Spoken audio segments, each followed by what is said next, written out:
Sure, fill up while I can.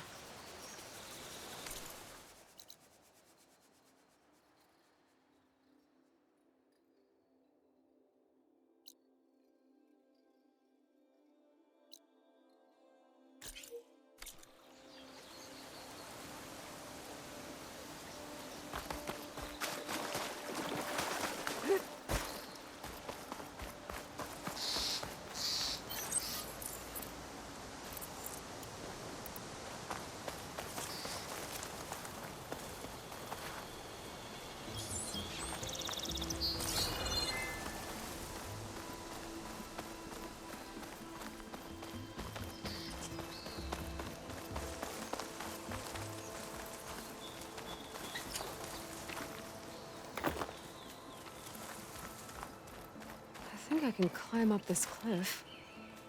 I wonder if there's anything interesting at the top.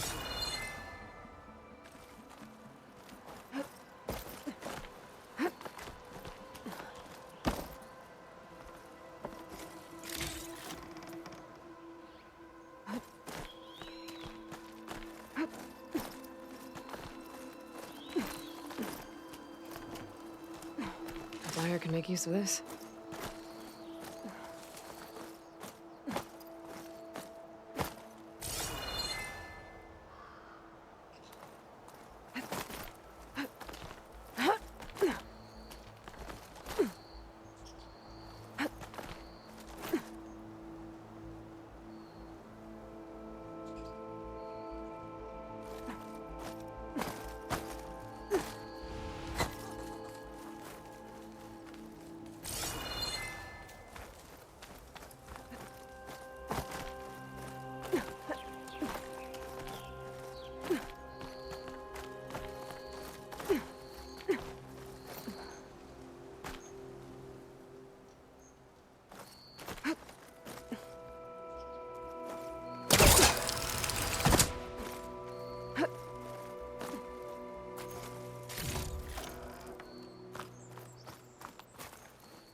Pigment would work well on armor.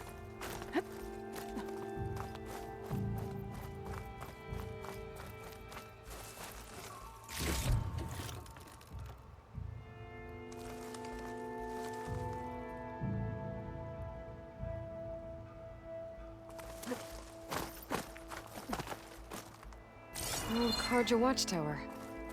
I wonder what's inside.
Useful for making dyes. Okay, almost there.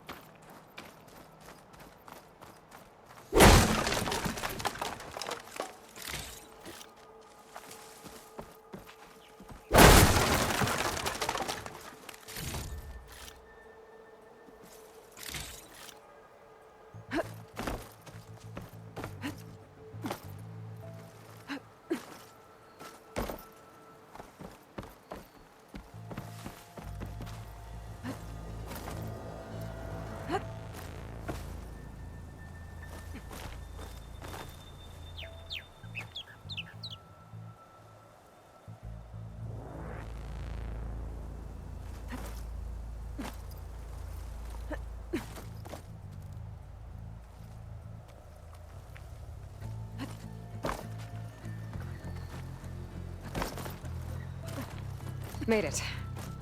And there's another one of those devices.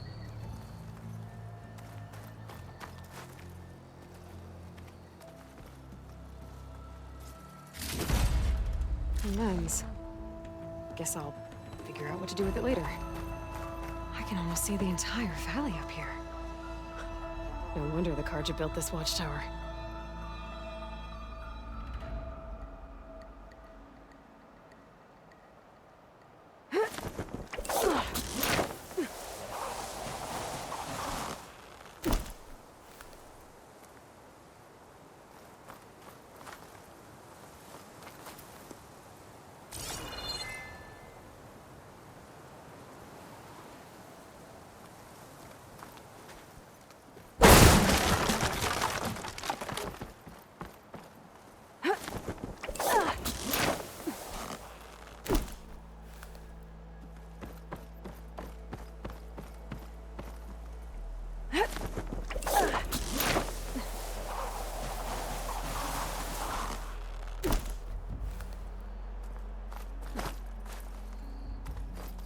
You get a strong color out of this.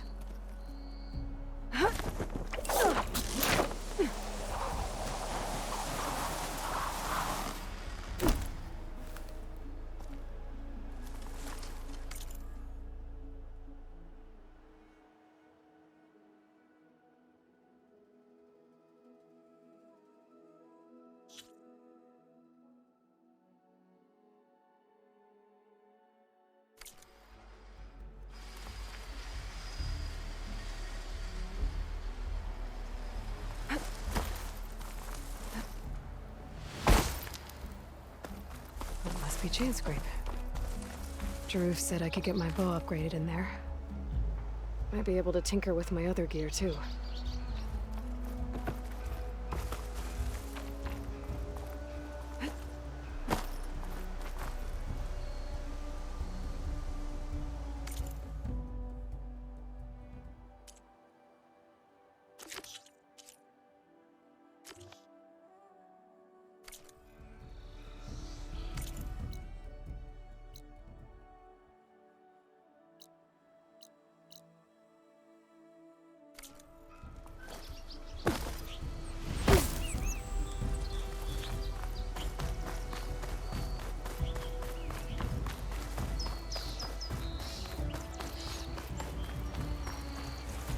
I bet a cook can do something with this. Outlander approaching. Is that the Savior? Wanna come in, Savior?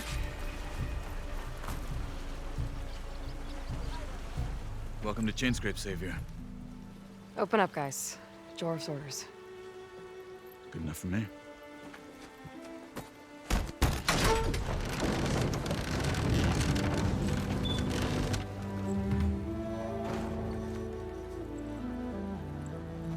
By the Forge. Petra? Aloy, what are you doing here? About time there was something worth looking at in this dump. It's nice to see you too. And not a moment too soon. Come on.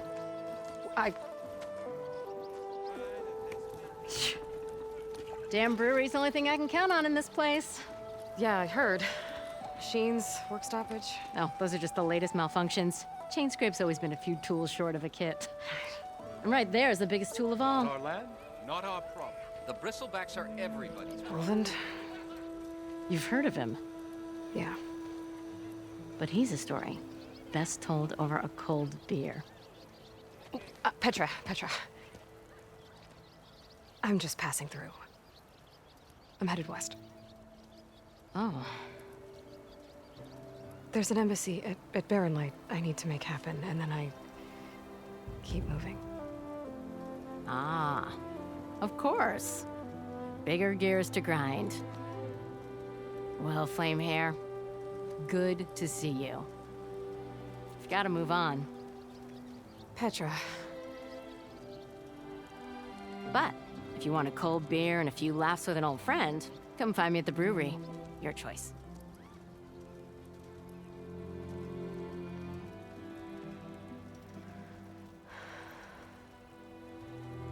Well, this Olvan guy sounds like trouble.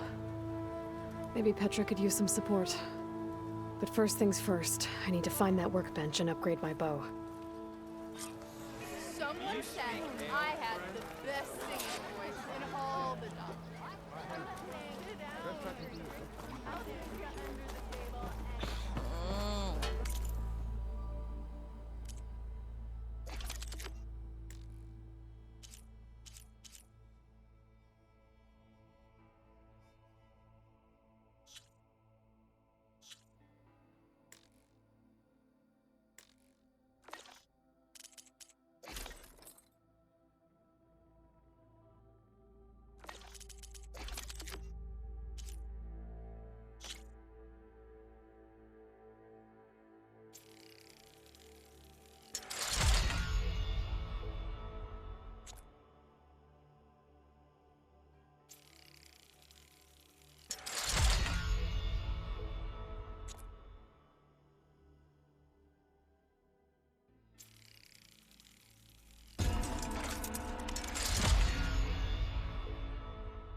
This should be useful. Now I just need to find Erend and help him clear the bristlebacks.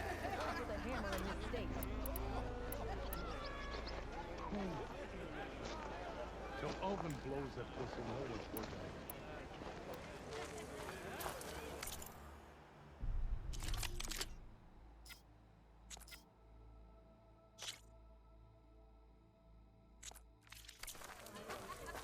Ah, finally! Ah, there you are!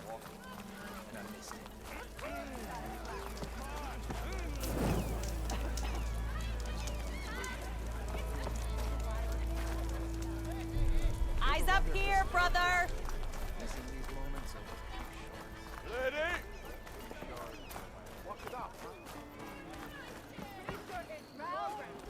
Oh, I can use your insights later on.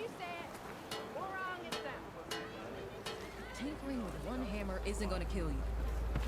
Unless Alvin and his cronies hear about it. Now leave me be.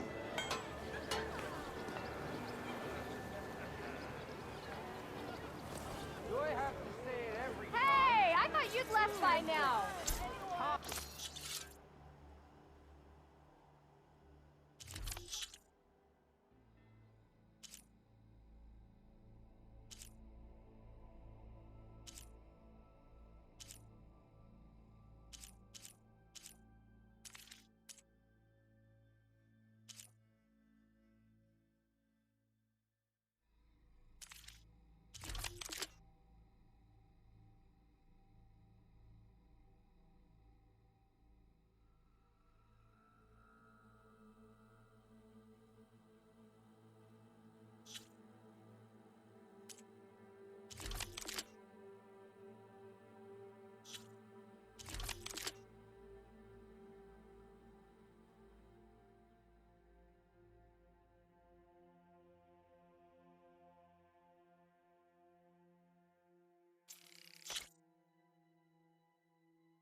grumpy.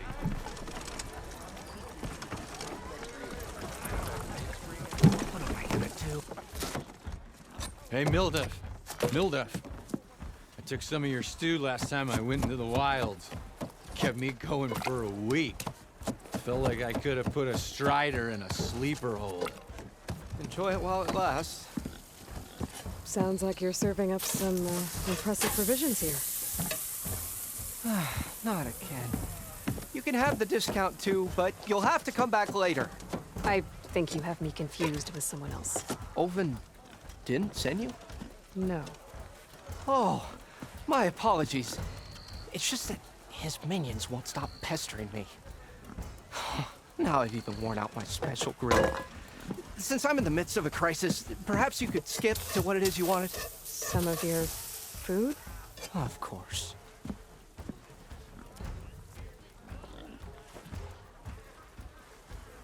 Are Ulvin's people causing you problems? Oh, yeah. They constantly demand my best, but the equipment I need to make my signature dishes isn't built for batch cooking. And don't get me started on the Ulvin discount they feel so entitled to. And if you refuse? I make meals, no trouble. Your last customer mentioned your cooking really kept him going out in the wild. Where I'm headed, I could use some of that. I would be happy to oblige, especially since you have the decency to ask pleasantly. But But my special groove griddle is no more. Without it, I can't cook any of my signature dishes.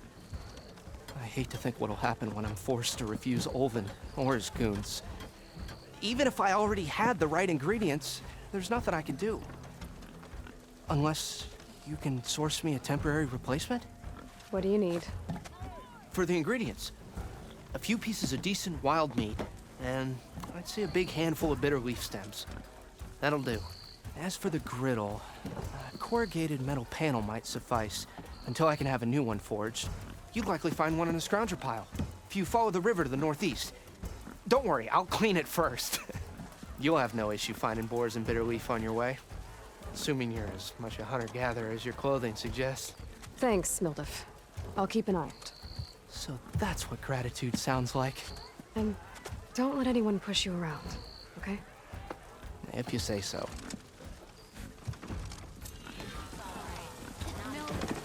All right. We got enough bitter leaf. Just need to hunt for some wild meat and grab the metal panel from a scrounger pile.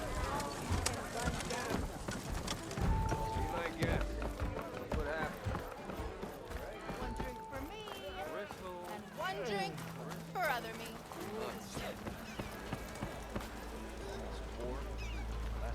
It's the Nora drinks. That's it. I was inside here. The bristlebacks threaten us all. Oh, drop the act.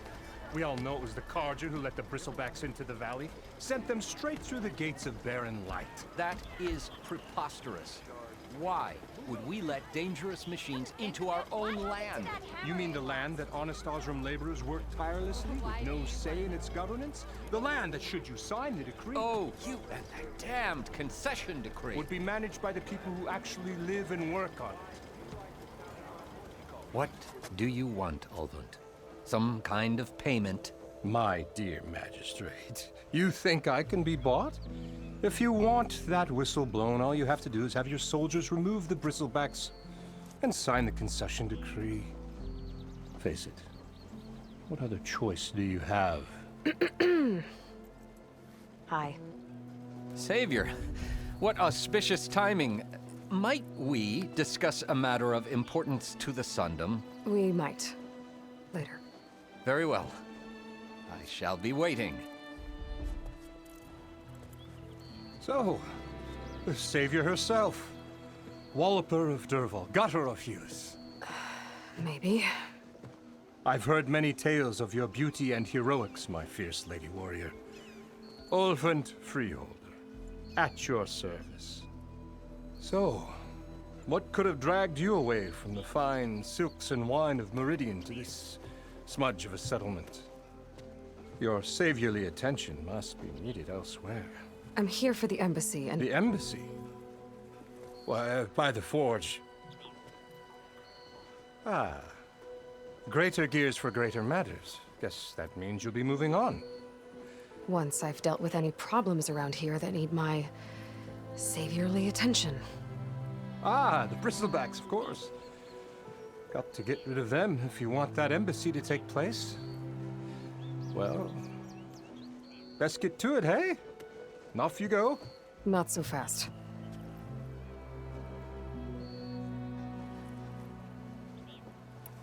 You don't seem to have a high opinion of the magistrate? Well, I refuse to play nice to some fancy-robed parchment pusher when my fellow laborers are being bullied, intimidated, and taken advantage of. How noble of you. Noble, ha! Born with a hammer in hand, I was. Nobody handed me anything or dropped opportunity into my lap. Everything I've achieved, I've done on my own. And where is this hammer now? The burden of leadership forced me to set it aside.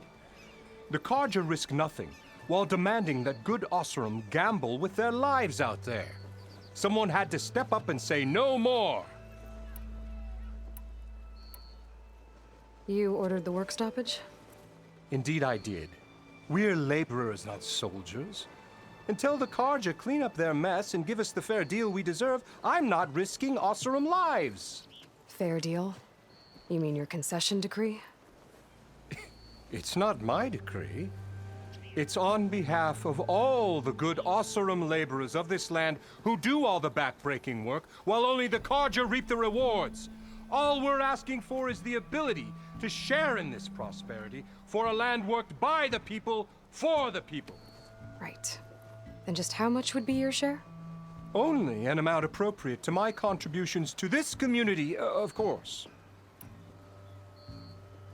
If Chainscrape is on Carja land, shouldn't a Carja be in charge? Who appointed you? The sensibilities of good Osseram folk, of course. You think a Carja can head this whole venture? Ah! The magistrate can barely make the trek from Barren Light without losing a few screws. So you have no real authority then? People only follow you because you say so. Loudly. Anyone who has followers has authority. I've been with Chainscrape from the beginning. I mean, I'm practically its founder, and its honest folk know I'm indispensable to its success. You said you founded Chainscrape. Somehow I doubt that. Practically founded, I said. I alone saw its potential when it was just a smattering of tents in Barren Light's shadow. I invested in the mine, convinced some friends back home to do the same, and here we are. You could say Chainscrape is what it is thanks to me. Oh, so you're not just standing around and profiting off everyone else? Not at all. Sure, I make a little return on my investment here and there, but my main priority, as it was from the beginning, is to look after the well-being of these honest, working Osseram. Where's the whistle? Right in the middle of town, but with the threat out there, I'm not endangering innocent Osseram lives. I'm going to clear out the bristlebacks. And when I'm done, this valley is going to get moving. If that's what it takes. Until then, I'll keep looking after the safety of these good folk. Just be ready to blow the whistle. Better see what that Carja magistrate wanted. I bet. Don't often he's see in new the tavern. faces around here.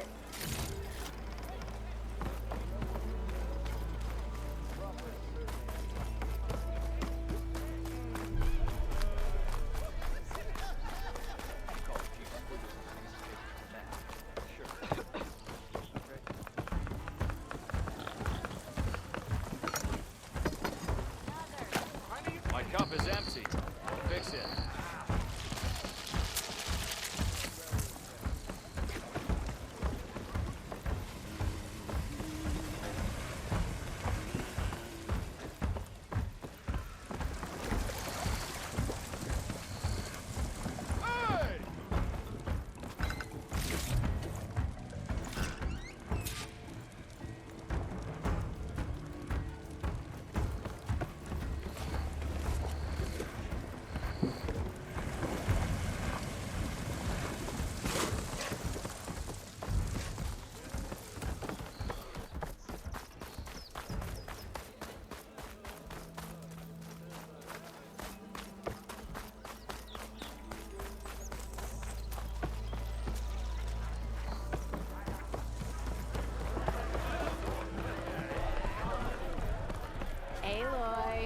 change your mind about that brew? No one wants to play strike.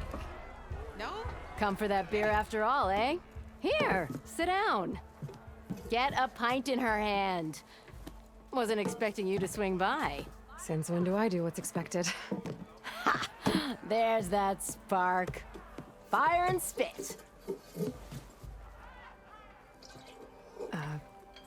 Fire and spit.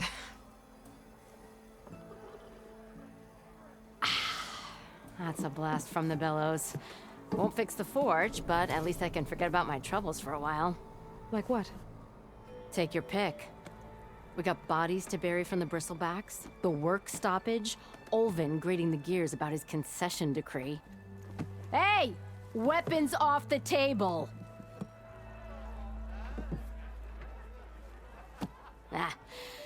Don't listen to me.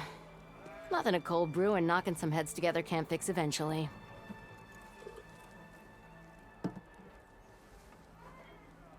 So the bristlebacks in the Daunt.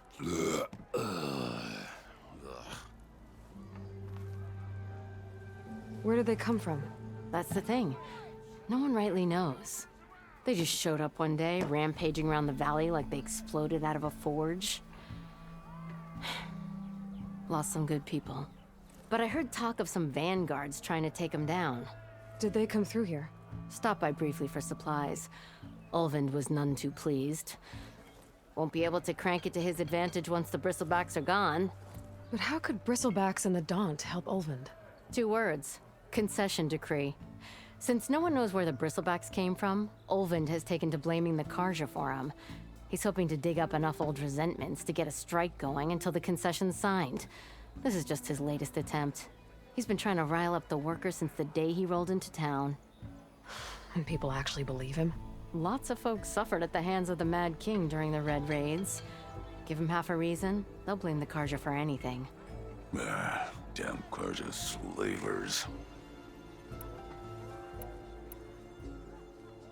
I thought you'd be back in Freeheap. Well, after the big battle at Meridian, I went back. But realized it was running smooth. Didn't need me. Heard about the rebuilding out at Barren Light. Figured they could use another hammer. Been scraping by ever since. You could always leave. And go back east? Nah. I ain't one to leave a lit forge. Besides, someone's gotta be a squeaky wheel for the workers around here. I thought you'd be back in Freeheap. Well, after the big battle at Meridian, I went back. But heard about the rebuilding out. Been scraping by ever since. You could and go back. Besides. So about Ulvund. Around here, everything's about Ulvund. How'd he end up in charge? He got here early, like a squirrel smelling a fat nut. He knew rebuilding Barren Light would need stone and timber. So he jangled purses all over Mainspring, getting investors to front claims on anything in the Daunt that might be worth a damn.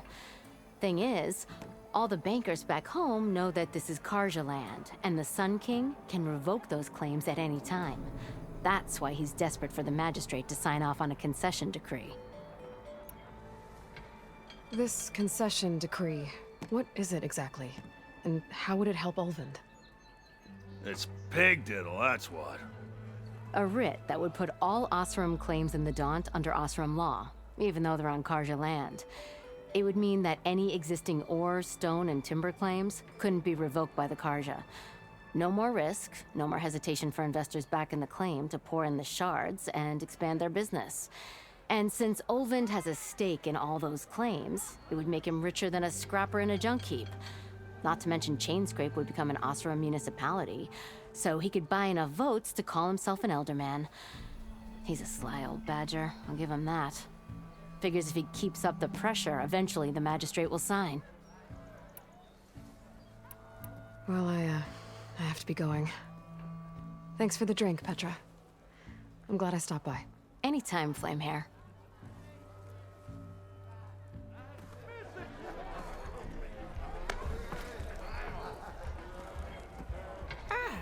Come to revel in some strike, sister? Let me set the board. I was just passing by. First timer, huh? Don't worry about it. I'll go easy on you. You got any pieces? No. Well, aren't you in luck then? I got an extra set, a to knock Original, straight out of the Forbidden West. Sit. I'll run you through it in a hot spark. I'll give you something special if you win at all my boards, too.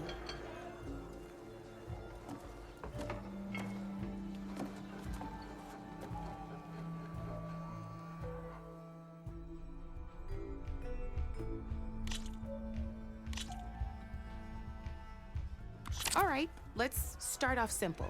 The Tanakh like to say that Machine Strike is a game of pure strategy. We each get a set of pieces.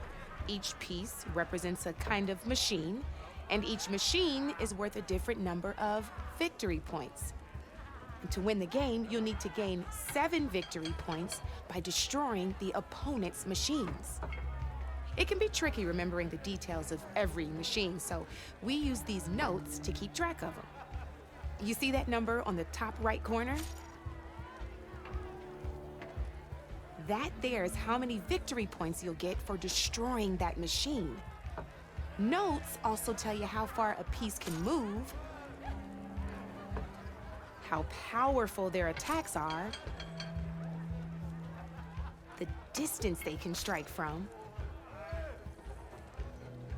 and of course, their health. Okay, that's enough for now. Let's just play. I'll explain the rest as we go. I own the board, so I get to choose who goes first. Since this is your first time, I'll let you go. Usually you get to choose which pieces to set on the board, but this will do for now. Pick up that machine piece to your right, and move it forward. And remember, each machine can only move a certain distance. Take a look at your notes if you need a reminder. Just need to, move that machine forward, Red. Easy enough, huh? Now, you get to move 2 machines each round. Perfect. There's not much else to do for now, so just end your turn. We're forging onwards. Let me move my pieces here.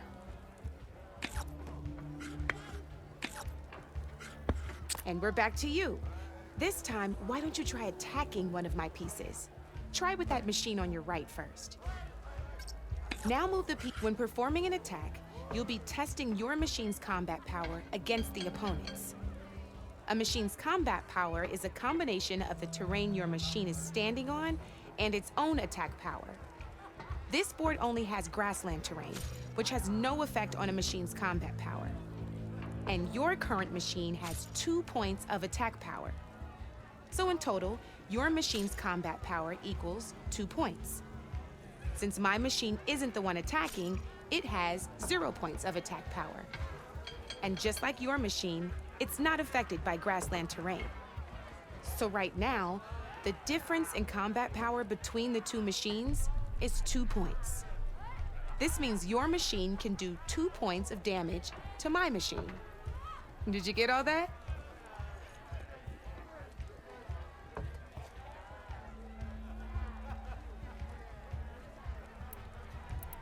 Knew you were a smart one. Finish up by attacking my machine. Not pulling any punches, huh?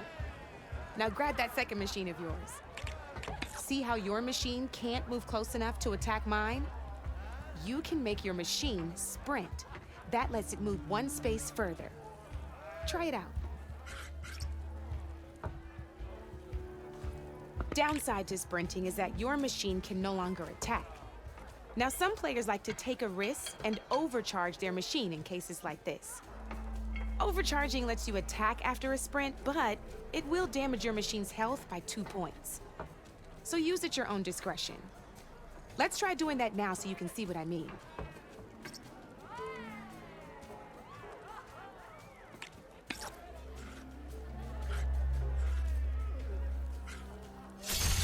That's about it for your turn then.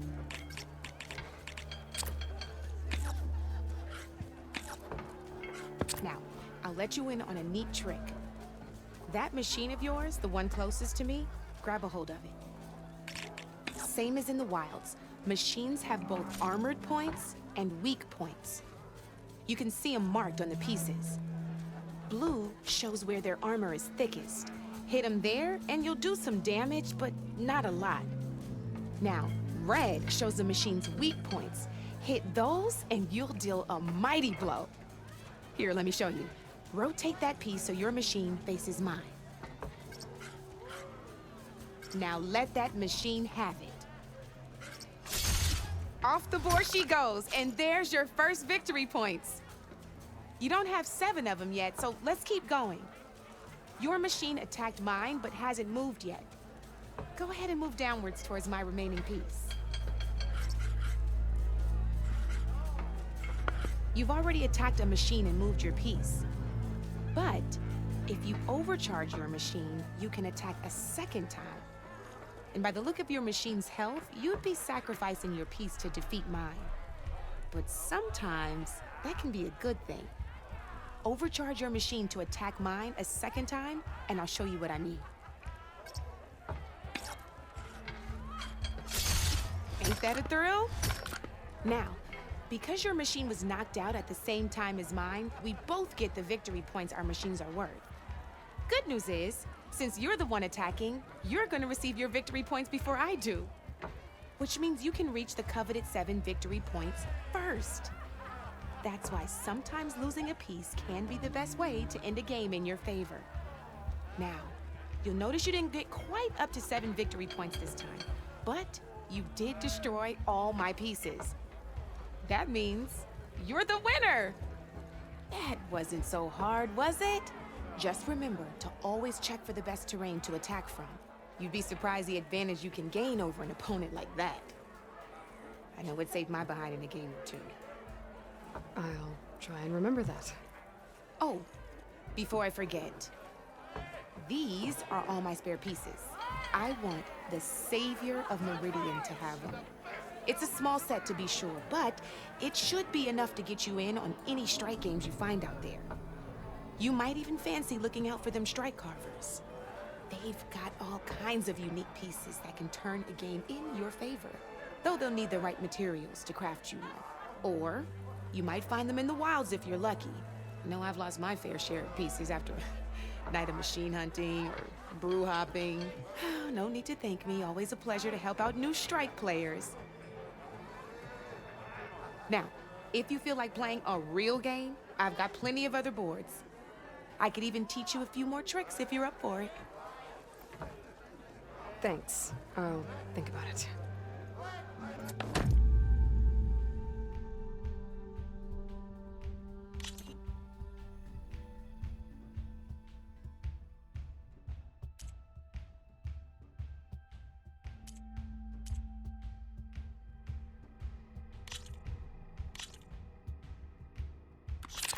I knew I'd make a strike player out of you yet.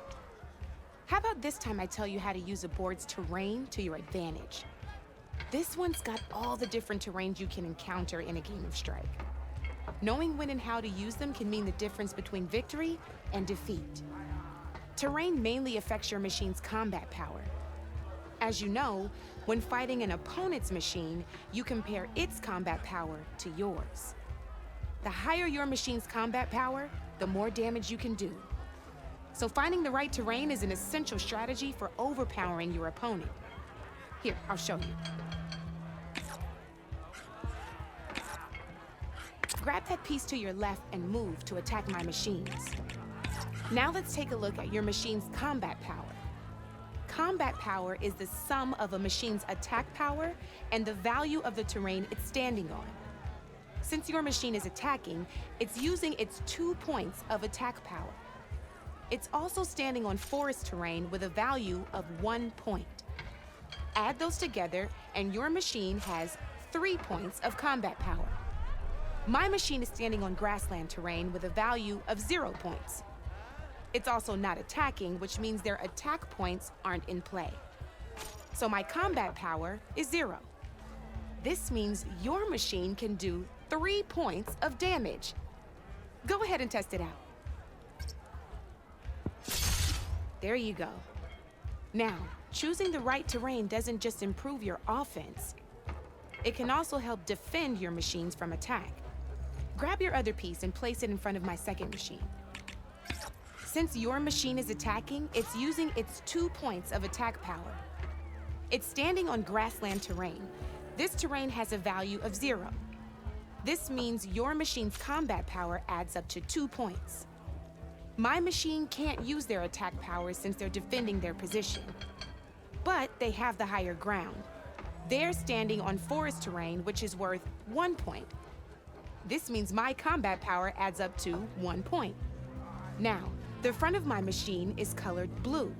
This means that the spot you're about to attack has armor protecting it, which means my machine gets an extra point, giving it a total of 2 combat power points. If we compare the combat power of both machines, you'll see that you won't be able to do any damage. Whenever you're unable to top an opponent's combat power, you can still choose to attack and break their machine's defenses instead. Go ahead, try it out and see what happens. Ha, see? When you break a machine's defenses, you can knock it backwards. Sure, both our machines will receive 1 point of damage, but knocking my machine off that terrain makes it more vulnerable to attacks. Not only that, if my machine had been blocked from moving backwards, it would have received an extra point of damage. And if my machine had been blocked by another one of my pieces, that machine would have received damage as well. That's why breaking a machine's defenses is a great way to deal damage to several pieces at once. Useful, right? Okay, now go ahead and end your turn. There's still one more thing I want to show you. All right, as we've seen, the higher the terrain, the more it'll add to your machine's combat power. However, there are 2 other terrains that work a little differently. This is what we call a chasm. Only flying machines can be placed on those. But it'll take away 2 combat points if you do, so be wary. This is marsh terrain. Landing on it will take away 1 combat power point from most machines. It'll also keep your machine from moving for the rest of the turn. Here, let me show you. Grab that machine on your left. See? All you can do now is wait for your next turn to move again. Or you can overcharge your machine to get out of there. You can still attack any nearby enemies so you're not completely helpless. Well, I think that's enough yammering from me for now. Promise it'll all come in handy next time you play.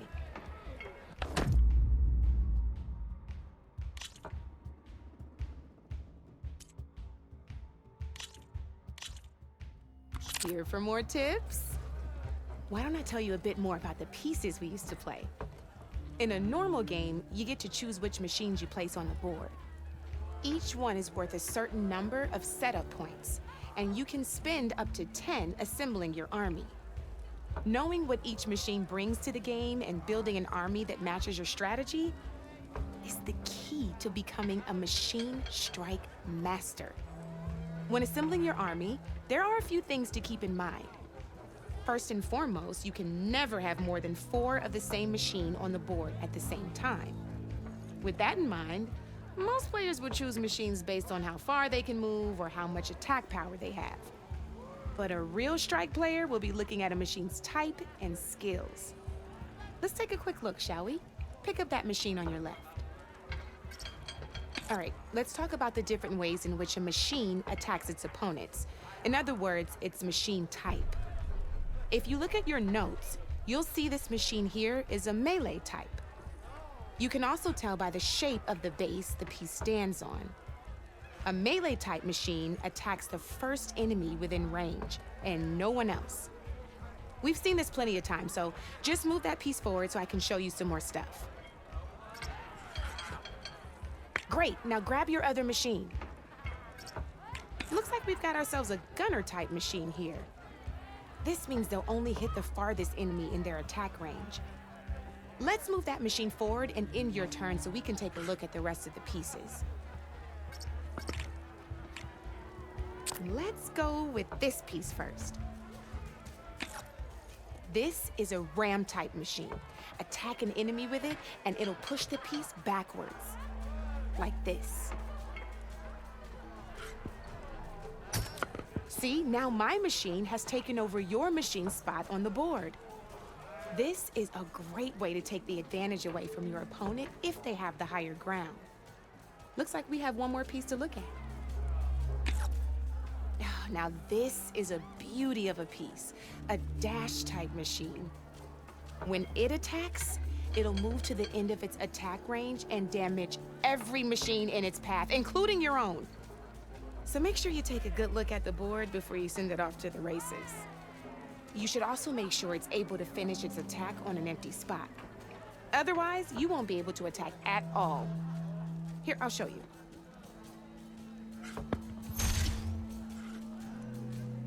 Look, it even rotated your piece. A nifty little piece you'll definitely want in your set. If you look at your notes, you'll notice this particular machine has one of the skills I mentioned before. There's quite a few of those, and we haven't even looked at all the machine types yet. But I'm pretty sure you've got more important things to do, so I made you a list. It's got all the tips and tricks we talked about, too. I think that about does it for now, so if you want to play a real game, just let me know.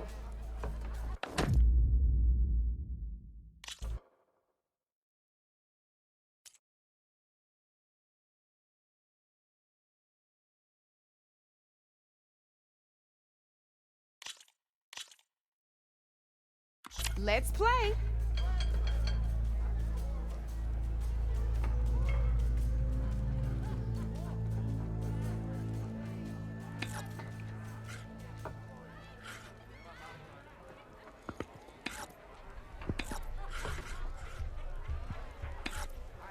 Board's all yours.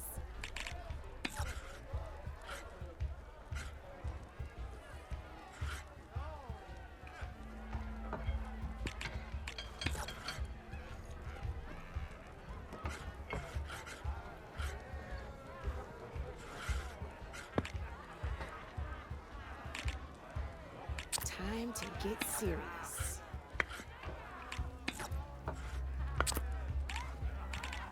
Your move, Red.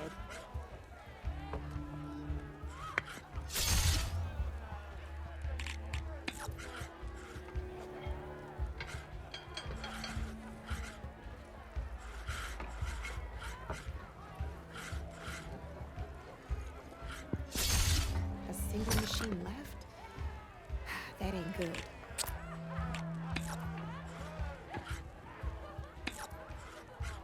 That's it for me. Now that was a game, even if I lost.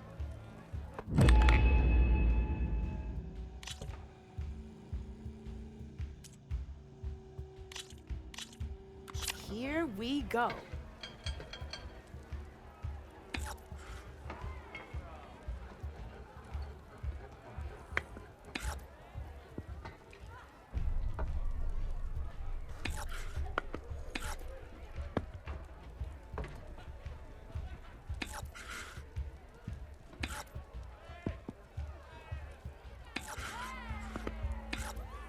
You're up, Red.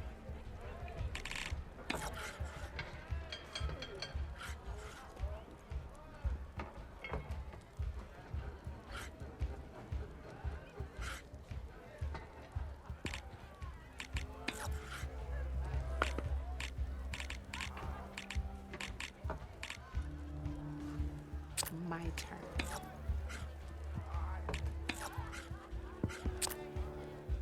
Your turn.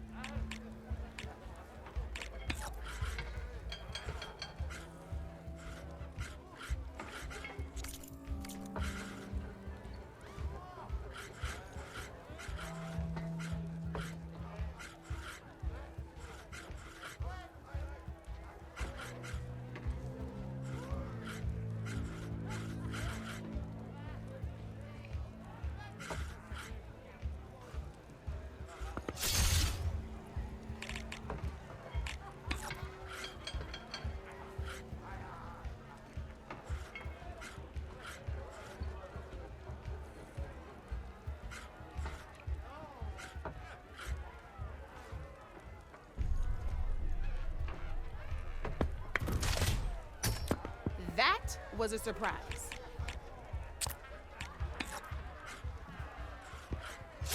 I'm up.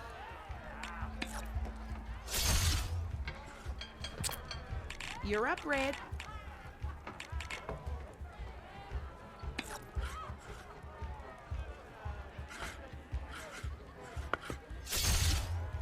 Knocked right off the board.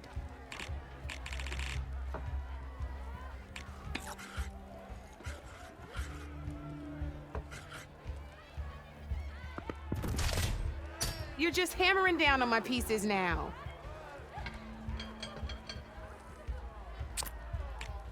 Time to make my move.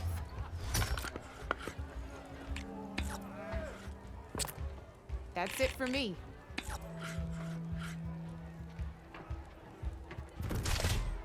You're just hammering down on my pieces now.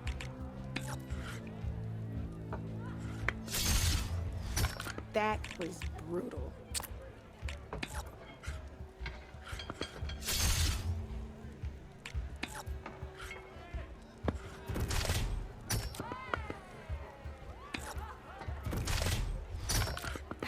Off the board it goes.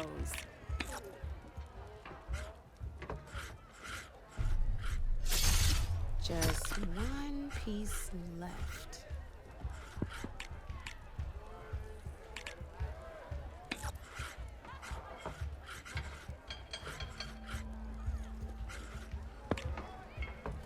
Okay, let's see.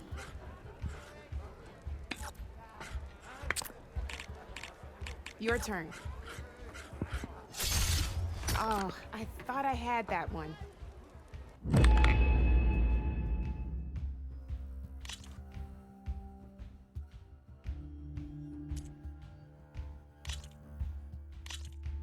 This is gonna be fun.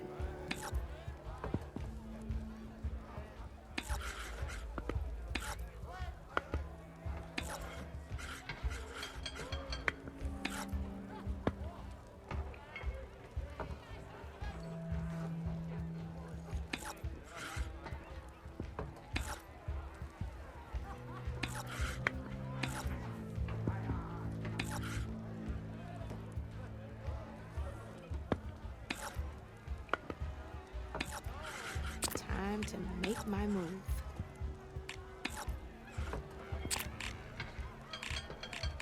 Your move, Red.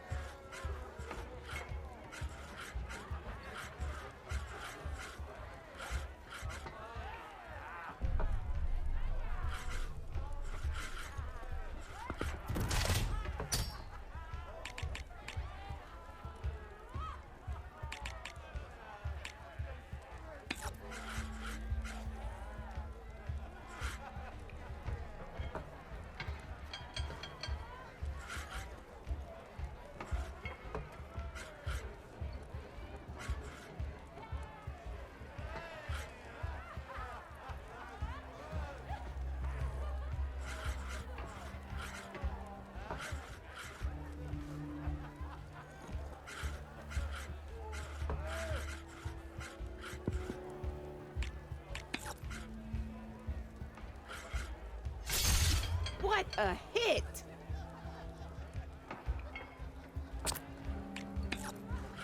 My turn.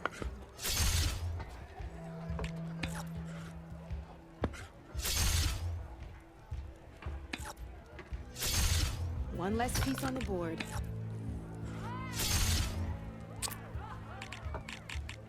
Board's all yours.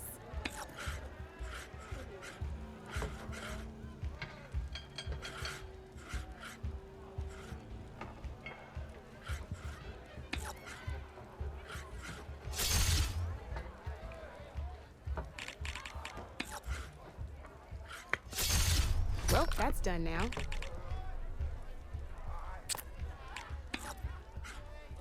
Okay. Let's see.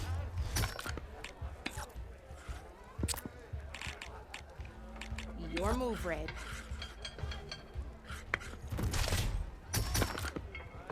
Off the board it goes.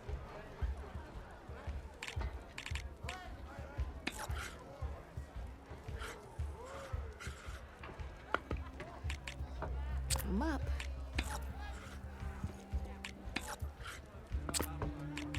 That's it for me.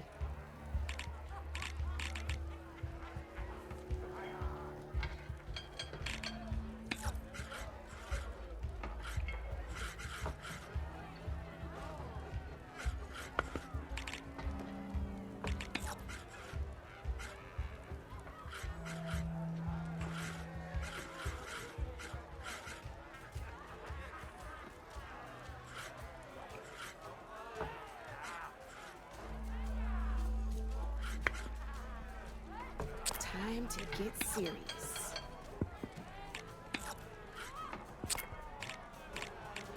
Board's all yours.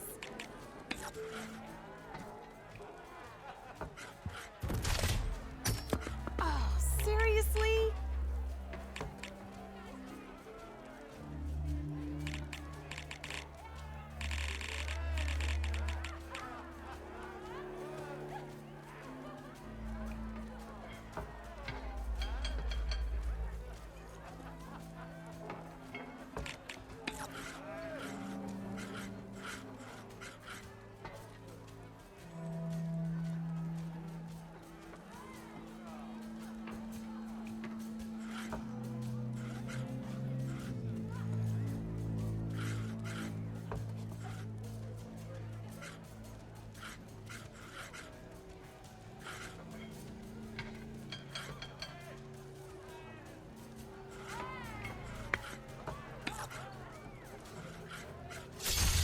One less piece on the board.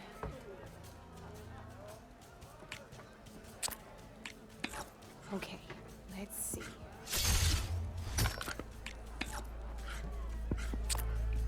You're up, Red.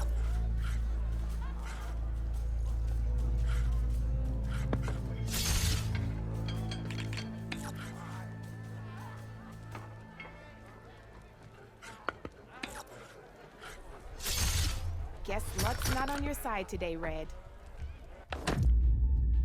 Let's do this!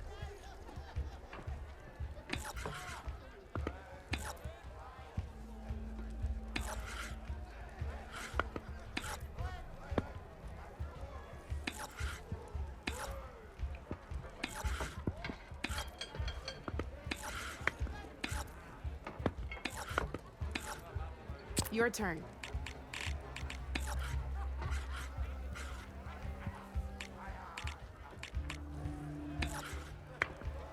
I'm up.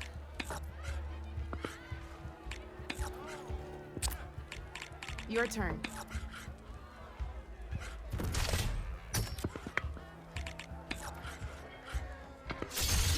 Well, that's done now.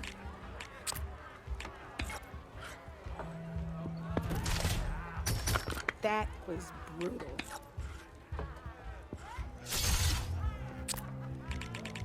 You're up, Red.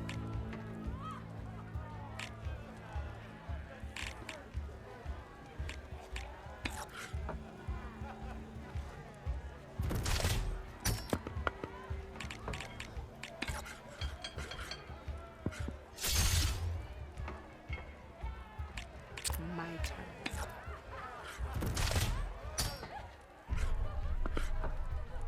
Nice!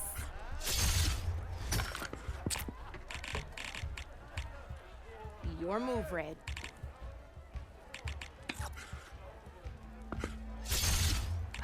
Knocked right off the board.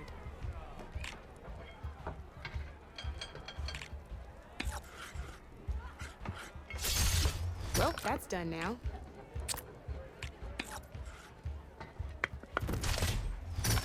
One less piece on the board.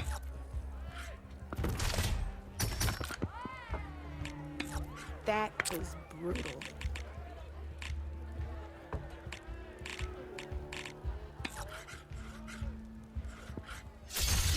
Off the board it goes.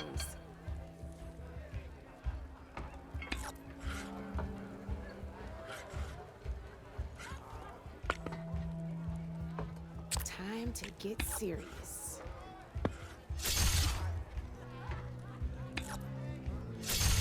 I won! Oh, but I'll play you again if you want.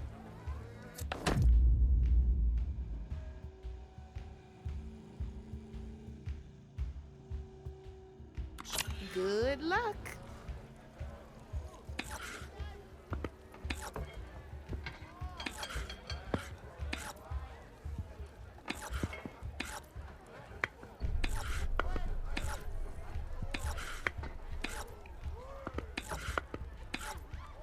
Board's all yours.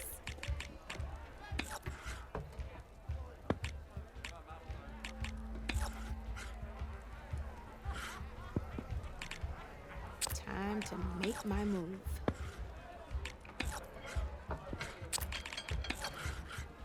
That's it for me.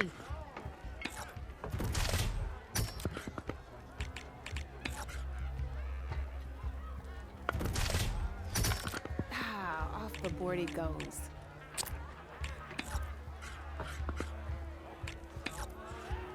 Your move, Red.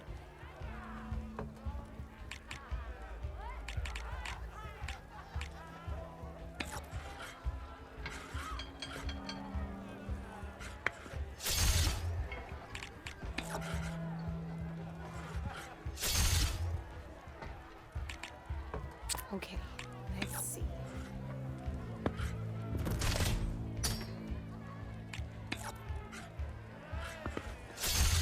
Well, that's done now.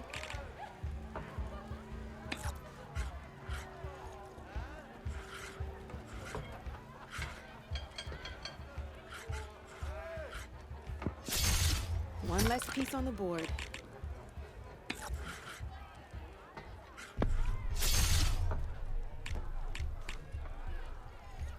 My turn.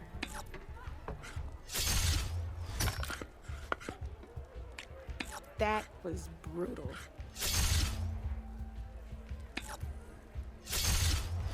That's it for me.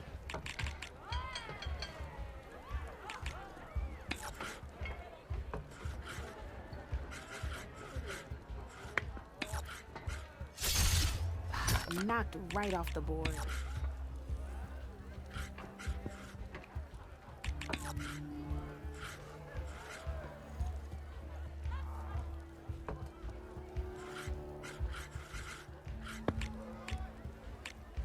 Time to get serious.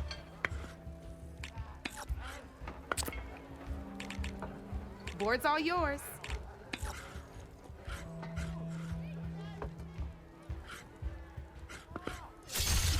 One less piece on the board.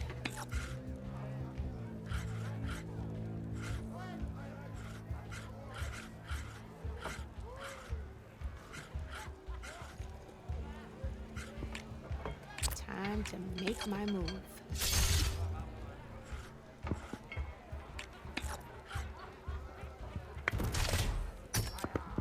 You're up, Red.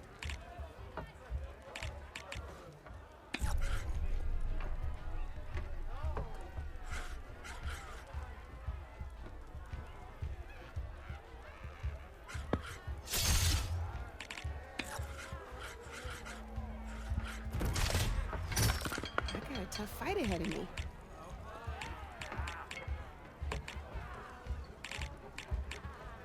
I'm up.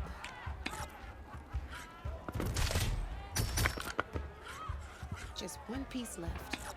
That sure dampens the forge.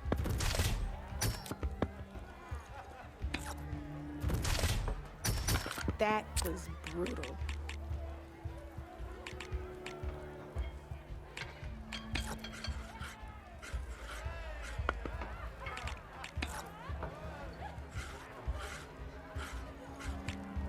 I'm up.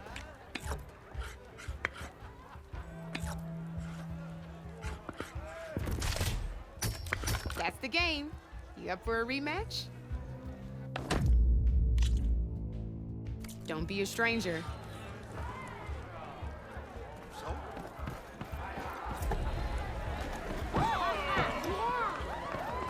Savior! Over here. She'll hammer your head up. As hammer strikes steel. Savior, thank you for taking the time, and my condolences that you had to endure Ulvund's bloviating. I've dealt with worse. It sounds like he's really trying to put you over the barrel. The idea that the Karja purposely let bristlebacks into the Daunt, it's completely absurd. But the louder and longer he says it, the more support he'll get for his damned concession decree. How did the bristlebacks get into the Daunt? No one knows for sure. The first report of them came from west of the quarry. But unless they have wings I don't know about, I don't see how they could have come over the mountains. No other way in. The only way I know about is barren light. Look, if you can get to the bottom of this, I can offer a considerable bounty in return.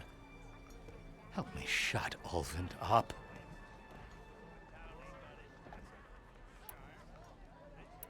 What is this concession decree that Ulvund wants? He wants the Sundom to designate portions of the Daunt as Oseram holdings. Only the portions, mind you, that produce any value. Let me guess. Because he stands to profit somehow? Exactly. With the Daunt under Oseram law, he could secure more investment for their numerous ventures. He can't get those investments without the concession? No. Not while there's a chance the Sundom could revoke their access. Hence, why the concession is so important to him. And why blaming the Karja for the bristlebacks, no matter how absurd, works in his favor. How does blaming the Karja for the bristlebacks help Ulvund get his concession? Look around. This may be the Sundom, but Chainscrape is all gears and rust and bad ale. Claiming that the Karja loosed the bristlebacks in order to intimidate Oseram laborers into obedience. Well, let's just say no one here has forgotten the atrocities of the Mad Sun King. And with the bristlebacks bringing work in the valley to a halt, Ulvund has plenty of time to pick at barely healed wounds. And if the Oseram refuse to work, unless the concession is signed, you won't have a choice. Correct. The reconstruction of Barren Light must continue.